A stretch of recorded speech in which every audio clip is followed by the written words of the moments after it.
I was looking a while back for people to talk about Islam with, and many people recommended that I talk to Muhammad Hijab. And so I talked to Mustafa Akil a couple of weeks ago. He's known more, I would say, on the liberal front. And so I'm very pleased to be able to talk to Muhammad Hijab today. Thank you very much for joining me today. It's very good of you to put up with the delays. So no. Thank you for having me, honestly. It's always a pleasure. Well, so I'm going to ask some really basic questions because it's very difficult to understand another culture from the outside. You also have, as an outsider, you have no idea how much you don't know about what you don't know even. You're blind to your own ignorance. And so I'm going to start with basic questions.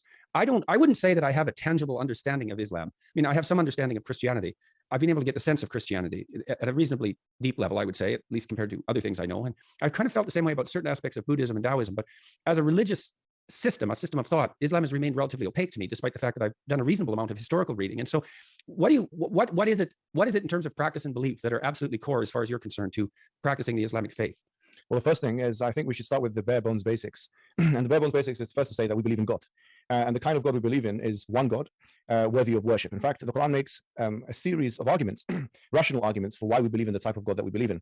For example, in chapter 52, verse 35 of the Quran, it says, أَمْ خُلِقُوا مِنْ غَيْرِ شَيْءٍ أَمْ هُمُ الْخَالِقُونَ أَمْ خَلَقَ السَّمَاوَاتِ وَالْأَرْضَ بَلْ لَا يُوقِنُونَ. Were they created from nothing or by nothing? Or were they themselves the creators of themselves? Did they create the heavens and the earth? They have no certainty. In other words, the Quran is hinting here at the fact that it's impossible for something to come from nothing. And it's impossible also for something to give rise to itself. And so the universe, for example, if we take this as an example, couldn't have come from nothing, and it couldn't have created itself. It couldn't be self-generating and or self-maintaining.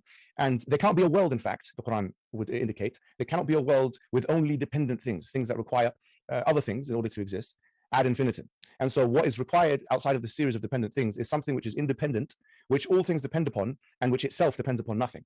And this is what the Quran refers to as as-samad, or the idea of God being self-sufficient and independent.